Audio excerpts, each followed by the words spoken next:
ओम नमः शिवाय। हर हर महादेव।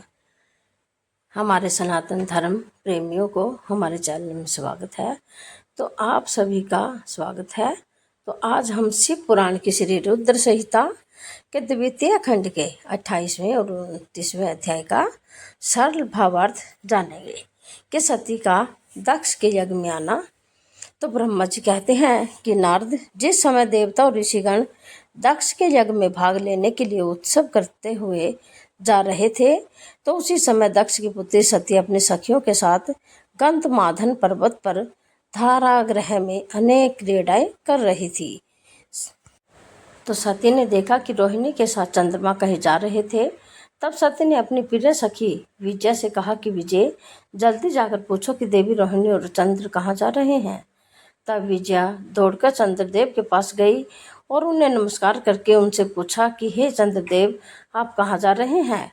तो चंद्रदेव ने उत्तर दिया कि वे दक्ष द्वारा आयोजित यज्ञ में निमंत्रित हैं, अतः वहीं जा रहे हैं। यज्ञोत्सव के बारे में सुनकर देवी विजया तुरंत देवी सती के पास आई और सारी बातों से सती को अवगत कराया। तब देवी सती को बड़ा आश्चर्य हुआ कि ऐसी क्या बात है जो पिताजी ने यज्ञ उत्सव के लिए अपनी बेटी दामाद को निमंत्रण तो दूर सूचना भी नहीं दी। बहुत सोचने पर उनकी समझ में कुछ भी नहीं आ रहा था। असमंजस की स्थिति में वे अपने पति महादेव जी के पास गई और उनसे कहने लगी कि सती बोली कि हे महादेव जी, मुझे ज्ञात हुआ है कि मेरे पिताजी दक्ष ने एक बहुत बड़े यज्ञ का उत्सव आयोजन किया है, जिसमें उन्होंने सभी ऋषि, महर्षि एवं देवताओं को आमंत्रित किया है। तो सभी देवता और ऋषिगण वहाँ एकत्रित हो चुके हैं। हे प्रभु, मुझे बताइए कि आप वहाँ क्यों नहीं जा रहे हैं। तो आप सभी सुहृदयों से मिलने को हमेशा आतुर रहते हैं। आप भक्त वत्सल हैं प्रभु। उस महायज्ञ में सभी आपके भक्त पधारे।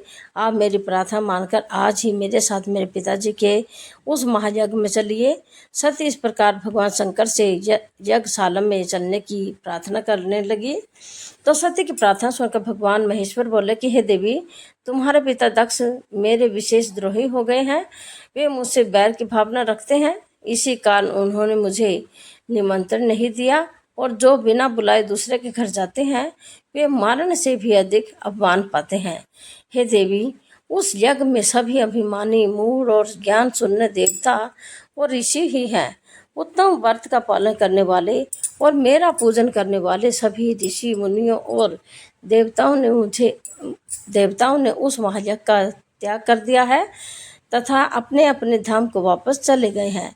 अतः प्रिय, हमारा उस यज्ञ में जाना अनुचित है। वैसे भी बिना बुलाए जाना अपना अपमान कराना है। तो शिव जी के इस वचन को सुनकर देवी सती क्रोध हो गई और शिव जी से बोली, हे प्रभु, आप तो सबके परमेश्वर हैं। आपकी उपस्थिति होने से यज्ञ सफल हो जाते हैं। आपको मेरे दुष्ट पिता ने आमंत्रित नहीं करके आपका अपमान किया है। भगवान, मैं ऐसा करने का प्रयोजन जानना चाहती हूँ कि क्यों मेरे पिताजी ने आपका अनादर किया है। इसलिए मैं अपने पिता के यज्ञ में जाना चाहती हूँ ताकि इस बात का पता लगा सकूँ। अतः प्रभु, आप मुझे आज्ञा प्रदान करें। तो देवी सती के क्रोधित शब्दों को सुनकर भगवान शंकर बोले, हे देवी, यदि तुम्हारी इच्छा वहाँ जाने की है तो मैं तुम्हें आज्ञा देता हूँ कि अपने पिता के यज्ञ में जाओ। नंदीश्वर को सजाकर उस पर चढ़कर अपने संपूर्ण वैभव के साथ अपने पिता के यहाँ जाओ। शिव जी की आज्ञा मानकर देवी सती ने उत्तम श्रृंगार किया और अनेक प्रकार के आभूषण धारण करके देवी सती अपने पिता के घर की ओर चल दी। उनके साथ शिव जी के 60,000 रुद्र गणों को भेजा। वे सभी गण उत्सव रचाकर देवी का गुणगान करते हुए दक्ष के घर की ओर जाने लगे। तो शिव गणों ने पूरे रास्ते शिव शिवा के यश का गान किया। उस यात्रा काल में जगदम्बा बहुत शोभा पा रही थी। उनकी जय जयकार से सारी दिशाएं गूंज रही थी। तो 29वां अध्याय, यज्ञशाला में सती का अपमान। तो ब्रह्मा जी बोले कि हे नारद, दक्ष कन्या देवी सती उस स्थान पर गई जहाँ महायज्ञोत्सव चल रहा था, जहाँ देवता, असुर और मुनि, साधु संत अग्नि में मंत्रोच्चारण के साथ आहुतियां डाल रहे थे। सती ने अपने पिता के घर में अनेक आश्चर्यजनक बहुमूल्य वस्तुएं देखी। अनेक मनोहारी और उत्तम आभा से परिपूर्ण धन्य धान्य से युक्त दक्ष का भवन अनोखी शोभा पा रहा था। तो देवी सती नंदी से उतरकर अकेली ही यज्ञशाला की ओर चली गई। सती को वहां आया देखकर उनकी माता और बहनें बहुत प्रसन्न हुई और देवी सती का खूब आदर सत्कार करने लगी। परंतु उनके पिता दक्ष ने उनको देखकर कोई खुशी जाहिर न की और न ही उनकी तरफ ध्यान दिया। दक्ष के भय से ही अन्य लोगों ने भी देवी सती का आदर नहीं किया। सभी के व्यवहार में तिरस्कार देखकर देवी सती को बहुत आश्चर्य हुआ। फिर भी उन्होंने अपने माता पिता के चरणों में मस्तक झुकाया। देवी सती ने यज्ञ में सभी देवताओं को अलग अलग भाग देखा। जब सती को अपने पति भगवान शिव के भाग वहां दिखाई नहीं दिया तो उन्हें बहुत क्रोध आया। अपमानित होने के कारण देवी सती दक्ष को लताड़ते हुए बोली, हे प्रजापति, आपने परम मंगलकारी भगवान शिव को इस यज्ञ में क्यों नहीं बुलाया? उनकी उपस्थिति से ही सारा जगत पवित्र हो जाता है। तो भगवान शिव यज्ञ वेताओं में श्रेष्ठ हैं, वे ही यज्ञ के अंग हैं, वे ही यजमान हैं। जब सब कुछ वे ही हैं तो उनके बिना इस महायज्ञ की वे सिद्धि कैसे हो सकती है? उनके बिना तो यह यज्ञ अपवित्र। आपने भगवान शिव को सामान्य समझकर उनका घोर अनादर किया है। शायद आपकी बुद्धि के भ्रष्ट होने के कारण ही ऐसा हुआ है। मुझे तो यह समझ में नहीं आ रहा कि बिना भगवान शिव के आए ये विष्णु और ब्रह्मा सहित सभी ऋषि मुनि इस यज्ञ में कैसे आ गए? तब देवी सती मेरे सम्मुख खड़ी हुई और विष्णु सहित सभी उपस्थित देवताओं व ऋषियों को और मुनियों को हटाने लगी और उन्हें बहुत फटकारा। ब्रह्मा जी बोले, हे मुनि श्रेष्ठ नारद, क्रोध से भरी देवी जगदम्बा ने अत्यंत दुखी मन से हम सभी देवता और मुनियों को बहुत सी बातें सुनाई। देवी सती की बातें सुनकर कोई भी कुछ नहीं बोला, परंतु उनके पिता दक्ष उनके वचनों से बहुत अधिक क्रोधित हो गए और इस प्रकार बोले कि दक्ष ने कहा कि हे पुत्री सती, तुम्हारे इस प्रकार के वचनों से क्या लाभ होगा? तुम बिना बात के सभी का अपमान कर रही हो। वैसे भी मैंने तुम्हें यहाँ आने का कोई निमंत्रण नहीं दिया था, तो तुम क्यों चली आई? तुम यहाँ खड़ी हो रहो या वापस चली जाओ, तुम्हारी इच्छा है। वैसे भी यहाँ उपस्थित सभी देवता और ऋषि मुनि यह जानते हैं कि तुम्हारे पति शिव अमंगलकारी हैं। उन्हें वेदों से बहिष्कृत किया गया है। वे भूतों, प्रेतों व पिशाचों के स्वामी हैं। उन्होंने बहुत बुरा वेश धारण किया है, इसलिए मैंने रुद्र को इस महायज्ञ में नहीं बुलाया है। मैंने बिना सोचे समझे ब्रह्मा जी के कहने पर तुम्हारा विवाह उनसे कर दिया, नहीं तो शिव इस योग्य ही नहीं कि उनसे किसी भी प्रकार से कोई संबंध बनाया जाए। अब तुम आ ही गई हो तो स्थान ग्रहण कर लो। आगे तुम्हारी जैसी इच्छा, हमारा कोई आग्रह नहीं है। दक्ष की ये बातें सुनकर उनकी दुहिता सती ने अपने पति की बुराई करने वाले अपने पिता को देखा तो उनके मन में रोष बढ़ गया। वे क्रोध से भर गई। वे मन में ही विचार करने लगी कि अब मैं शिव जी के सामने कैसे जाऊंगी। यदि किसी तरह उनके पास चली भी गई तो उनके दोबारा यज्ञ का समाचार पूछने पर क्या कहूँगी।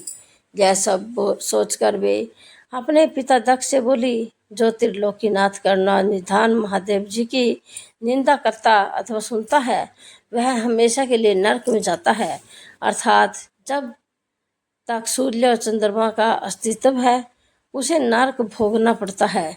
इस प्रकार देवी सती को वहां आने पर बहुत पश्चाताप हो रहा था। अपने पति भगवान शिव की अवहेलना को वह सहन नहीं कर पाई। तब वे अपने पिता दक्ष सहित अन्य देवताओं से कहने लगी कि देवी सती बोली कि तुम सभी भगवान शिव के निंदक हो। तुमने उनकी अवहेलना होते देखकर प्रभु शिव का अपमान किया है, तो इस पाप का फल तुम सभी को अवश्य भोगना पड़ेगा।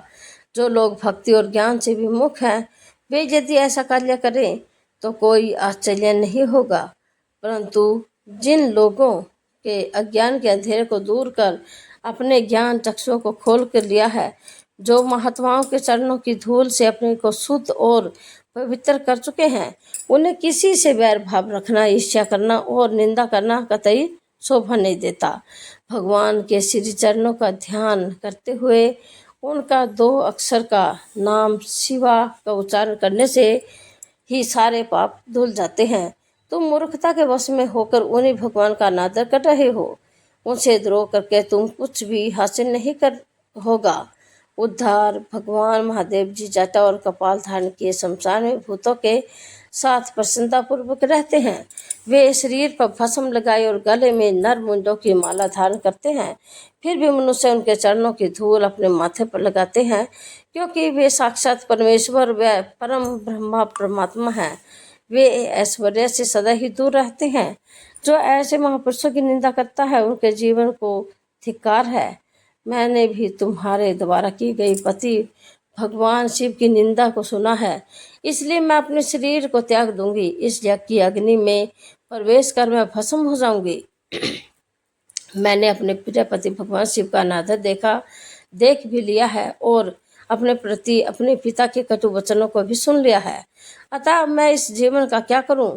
मैं इस समय पूर्णतः असमर्थ हूँ। इस यज्ञशाला में शक्तिमान और सामर्थ्यवान पुरुष हो, वह भगवान शिव की उपेक्षा करने वालों और उन्हें बुरा और अमंगलकारी कहने वाले की जीभ काट दे, तभी वह शिव निंदा सुनने के पाप से बच सकता है। जो ऐसा करने में समर्थ न हो तो उसे अपने दोनों कानों को बंद करके यहाँ से तुरंत चले जाना चाहिए, तभी वह दोष मुक्त होगा। फिर देवी सती अपने पिता दक्ष की ओर मुख करके बोली, जब मेरे पति महादेव जी मुझे आपके साथ संबंध होने के कारण दाक्षायणी कहकर पुकारेंगे तो मैं कैसे कुछ कह पाऊंगी। हे पिताजी, आपने मेरे पति का घोर अपमान करके मुझे उनके सामने जाने लायक भी नहीं छोड़ा, इसलिए मेरे पास अब एक ही रास्ता शेष है। मैं आपके द्वारा प्राप्त इस घृणित शरीर का आपके सामने ही त्याग कर दूं। तत्पश्चात सती वहां उपस्थित सभी देवताओं से बोली कि तुम सबने करुणानिधान भगवान शिव की निंदा सुनी है, इसलिए तुम्हारे कर्मों का दुष्परिणाम तुम्हें अवश्य मिलेगा। मेरे पति भगवान शिव तुम सबको उनका दंड अवश्य ही देंगे। उस समय देवी बहुत क्रोधित थी। यह सब कहकर वे चुप हो गई और अपने मन में अपने प्राण वल्लभ भगवान शिव का स्मरण करने लगी। तो इस कथा से मिलने वाली शिक्षा यह कहती है कि सच्ची भक्ति निष्कपट हृदय से होती है। अहंकार का त्याग ही ईश्वर की कृपा का मार्ग है। धर्म और सत्कर्म सभी व्यर्थ नहीं जाते। भगवान शिव अपने भक्तों की सदैव रक्षा करते हैं। सत्य, दया और संयम जीवन को सफल बनाते हैं। तो बोलिए हर हर महादेव, ओम नमः शिवाय। यदि आपको जो है ज्ञानवर्धक कथा पसंद आई हो तो अपने परिवार व मित्रों के साथ अवश्य साझा करें और ऐसे ही सनातन धर्म से जुड़े वीडियो के लिए हमारे चैनल को फॉलो करें। ओम नमः शिवाय।